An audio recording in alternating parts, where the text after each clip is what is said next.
Notre invité ce matin, Bruno Le Maire, bonjour. Bonjour Jean-Jacques Bourdin. Ministre de l'économie et de la relance. Oui, J'insiste sur la transition écologique. Il y a ce plan hydrogène de 7 milliards, oui, 7 milliards 2 sur 10 ans, 2 milliards dans l'immédiat. Alors, j'ai vu que d'autres pays d'Europe avaient fait la même chose. Hein. L'Allemagne, le Portugal. L'Allemagne, 9 milliards. Le Portugal, 7 milliards. C'est une course à l'hydrogène. Mais l'hydrogène, c'est pas pour tout de suite.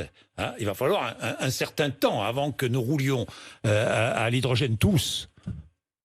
Peut-être un jour, sait-on jamais. Hein. C'est de toute évidence. Je rappelle que c'est une façon. Le vecteur d'énergie le plus prometteur. Et ça permet de stocker l'électricité. Et demain, exactement. Ça permet de stocker l'électricité, bien sûr, la combustible, et ensuite d'avoir le moins d'émissions de CO2 possible. Oui. Nous avons fait un choix absolument stratégique, en tirant les leçons des erreurs du passé.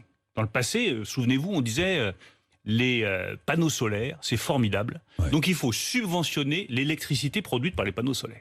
Et nous avons mis des milliards d'euros pour subventionner des panneaux solaires chinois. À tort donc. Parce que nous avons subventionné la production d'électricité par les panneaux solaires, pas la construction de panneaux solaires français en France par des industriels et des ouvriers français.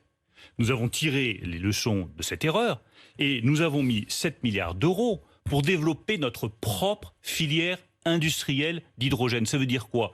Ça veut dire nos propres réservoirs, ça veut dire nos propres piles à combustible, ça veut dire nos propres installations d'électrolyse, ce qui permet de séparer l'hydrogène de l'oxygène et de produire de l'hydrogène vert. Nous voulons être indépendants, pas en fourniture d'hydrogène, en production d'hydrogène. C'est toute la différence. Et donc nous allons d'abord développer l'utilisation de l'hydrogène dans les industries, c'est aujourd'hui là où c'est le plus utilisé, puis développer ça dans des usages de transport. Ça va être des véhicules utilitaires légers d'abord, ça va être des bus, ça va être des trains, et avec des objectifs encore plus ambitieux, 2035, un avion à hydrogène produit en Europe avec des composants français.